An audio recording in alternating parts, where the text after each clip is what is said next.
What's up, everybody? Matt Gajewski here. Back again talking college football. It is week 13. We are talking the Thursday night game. Louisiana takes on Arkansas State. Before we get into the contest, if you like this content, please consider subscribing to the channel or leaving a like on the video. Those two things help a small channel like this immensely. So thank you if you've done that. If you have a request for later in the week, we are still taking them for the Friday show. Otherwise, if you or someone you know has a gambling problem, please call or text 1-800-GAMBLER. Let's dive in. It's a fun game in the Sun Belt. Always trying to find what these teams are motivated for. Louisiana is not out of bowl eligibility yet. They need to win their next two games. Arkansas State still has a slim chance to make the conference title game. I say slim because they're a game back to Southern Miss and they have a head-to-head loss. That's for the right to face James Madison. But Louisiana needs two straight wins, and we'll see if they can do that here as a 2.5-point underdog in a game with a total of 54 points. So to get here, tough season for Louisiana. They lost their day one starter at QB right away. They've sort of rebounded since then, and they've won their last two games. Coming off a bye, of course, both teams are as they play on Thursday night. They beat South Alabama by 9. Very clean win there. And they just beat Texas State by 3 points in a game where they finished with a 2% post-game win expectancy, doubled up in yards. Texas State had a ton of errors in that game. They threw an interception at their own 21, red zone interception basically. They fumbled at their own 30. That's just one of many in that game. The other two wins this team has are against McNeese and Marshall. Marshall, they won by 3 points with a 32% post-game win expectancy. So long story short, it has not been pretty for Louisiana this season. They don't have a lot of games, any games really, that they lost or they should have won. Meanwhile, with Arkansas State, this team played a pretty rough non-conference. They beat SEMO, of course, but then you lose to Arkansas, Iowa State. The puzzling one is the loss to Kennesaw, which was a rightful loss. So this team actually starts with a 1-4 season in the first month and a half. Then they go out and beat Texas State, South Alabama, Georgia Southern, and Troy. Last time we saw this team, they did lose to Southern Miss by 6 points. It was a fairly clean game, only a 14% post-game win expectancy, but Arkansas State had 6 turnovers in that game. Yes, you heard me, 6 of them, and they still only lost by 6 points. Injury-wise in this game, there's quite a few for Louisiana, and some of these are suspensions. There was that fight at the end of the last game where a number, especially their defensive backfield, is going to be hurt in this game. So on that quickly, won't have Courtline Flowers, Colin Jacob, Cody Jackson, or Tyree Skipper. Skipper's actually suspended for the rest of the season. On the offensive line, George Jackson's also injured. For Arkansas State, they did lose their best offensive lineman, Tristan Smith. He's done for the year, and Terry Kirksey's been out for a while. So that's where we stand with injuries. Let's begin with Louisiana's offense, where Lunch Winfield has had a reasonable season. 58% completion percentage, 8.2 yards per attempt. He has 6 big-time throws, 6 turnover-worthy plays, and 6 interceptions. Pretty good mobility with him, only 9 sacks, which is good. The infrastructure for this team is not the best. The offensive line has been, for the Sun Belt, it's been above average. Overall, below average. They're 96th in pass blocking, 75th in run blocking. Couple weird things with this line. Their best 2 players are Bryant Williams and Jax Harrington. Harrington's been battling an injury. He's been in and out of the lineup. You see him sometimes with limited snaps. The bye should help him, but I just want to note that at the very least. They do rotate a couple guys. You have a couple players that are actually pretty brutal on this offensive line, how you get to 96th in pass blocking. Their center, Cooper Fordham, the right tackle, Matthew Broussard. Those have been the weak links with this unit, and it's hurt a lot. Winfield has to create with the pressure rate being high. It's above 33%. They are reliant on their run game, creating on their own. And Zylan Perry's been pretty good, 5.5 yards per carry. Elijah Davis, not so much. But again, Winfield's involved. He's at 4.6 yards per carry himself. The rushing attack is not bad. Where we run into problems is this receiving room when they are forced to pass.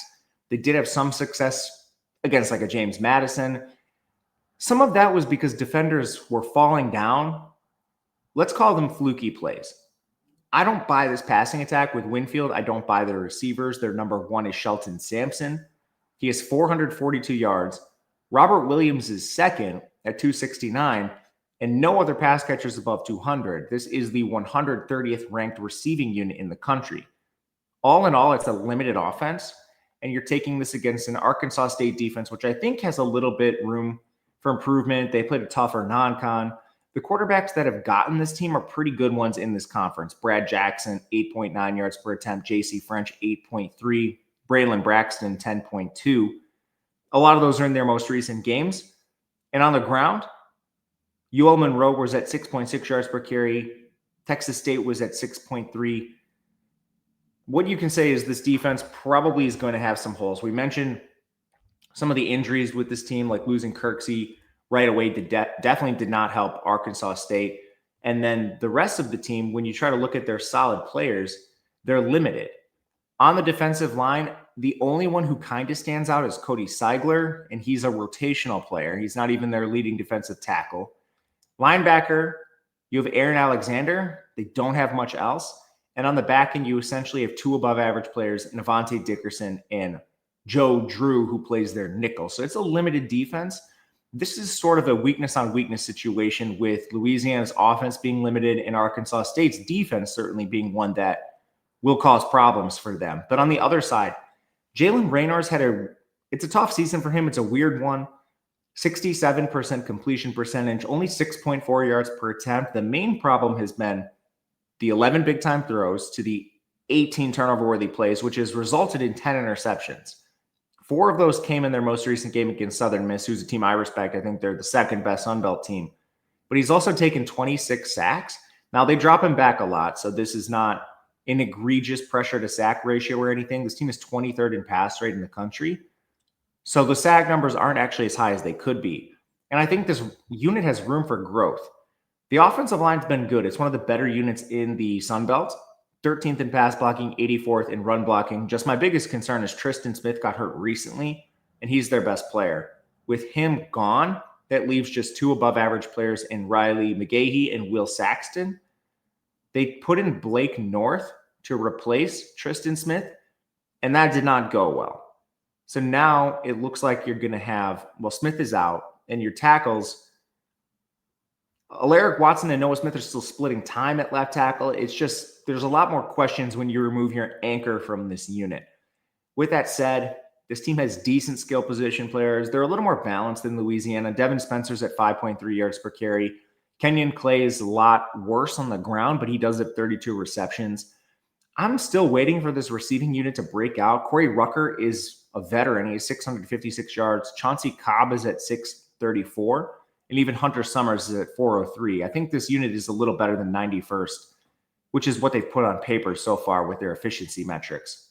But you can score on Louisiana. They are 112th in total defense, 114th against the run, and their strength was coverage. They just lost half their secondary to suspension. So they already allowed a couple quarterbacks to have success too. Brad Jackson, 10.9 yards per attempt. Braylon Braxton, 13.2. As far as the ground defense, Missouri, Eastern Michigan, Marshall, Texas State, all those teams were above 5 yards per carry. So I think you have 2 good players in your secondary right now that are going to play. Brent Gordon Jr., Maureen Elam. And Elam is not even a full-time player at this point. So now he's going to have to step into a full-time role. You've basically one decent linebacker in Jaden Duggar. Defensive line has a lot of weak links. I think there are a lot of micro advantages Arkansas State's direction on top of playing at home in this game after a bye week for this team. With all the departures, they're not departures, with all of the suspensions in the secondary for Louisiana, I think this is an advantage towards Arkansas State. Minus a 2.5, which is a number that is widely available still. So that is where we will settle. That is the number we played, that exact number. And that will do it for today. Our single game on Thursday night. But thank you guys for watching. If you have any feedback, please let me know in the comments. Otherwise, we'll talk the Friday games later today. Until then, good luck. We will see you later.